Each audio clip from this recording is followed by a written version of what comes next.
Okay, hello boys and girls. I'm Miss Kendall and we're going to read Pete the Cat Falling for Autumn. And the book is by Kimberly and James Dean. So these Kimberly and James wrote the words and they drew the pictures.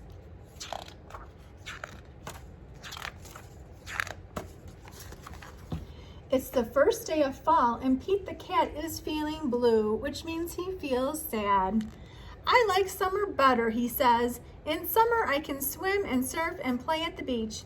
Maybe you just need to remind yourself of all the things you love about autumn, Mom suggests. Pete says, I'll try. Pete finds Grandma in the kitchen. She's baking delicious pumpkin pies. The whole house smells sweet and spicy. Pete loves helping Grandma bake pumpkin pie, but he loves helping eat it even more. Yum. After the baking is done, Pete picks a squat orange pumpkin from the counter and slips it into his backpack as a souvenir. Next, Pete heads to the town corn maze. Pete and his friends wander through the long, twisty paths made of tall corn stalks. The best part of the corn maze is getting lost and having to start over again. As he leaves, Pete plucks a golden corn cob from the maze and places it inside his bag. Then Pete visits Grandpa, who is knitting on the porch. Grandpa helps Pete use the knitting needles to knit the yarn into cool patterns. Together, Pete and Grandpa make a long, cozy scarf for Pete to wear. When they're done, Pete chooses a little ball of leftover yarn and places it inside his backpack. He's got stripes on his scarf. It's gonna keep him warm. Next, Pete goes to the hayride at the park. Pete, Bob, Mom, Dad, and Grandpa all pile into a wagon filled with hay. They go on a bumpy wagon ride around the park. At the end of the ride, Pete grabs a handful of sweet-smelling hay from the wagon and stuffs it into his backpack.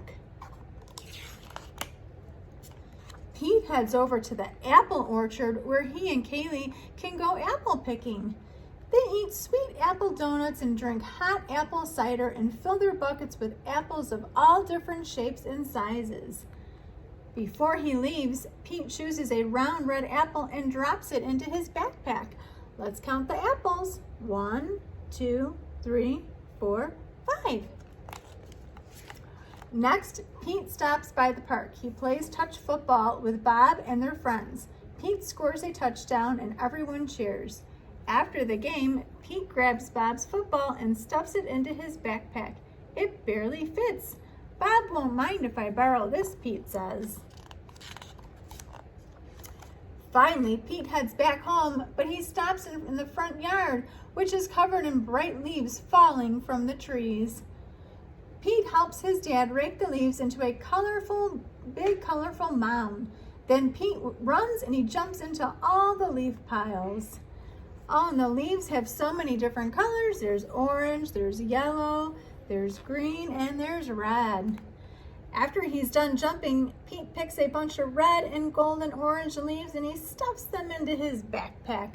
He's got so many things in his bag, I don't even know if all of it's gonna fit. Pete's backpack is bursting with fall souvenirs. He can't wait to show Mom. I love autumn, Pete says. Wonderful, says Mom. You know, these would make great decorations for Thanksgiving. So Pete helps Mom fill a basket with all his mementos. They place the basket at the center of the table. You did a great job, Pete, says Mom. It's beautiful, says Dad. Is that my football? Asked Bob. Just then, the doorbell rings. The Thanksgiving guests are all here. All of Pete's family and friends gather around the dining room table. They tell their stories and laugh at jokes while they eat, and everyone is having such a great time.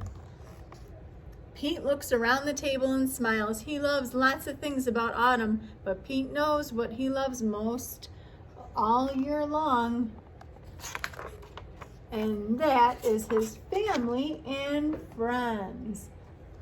The end. I hope you enjoyed.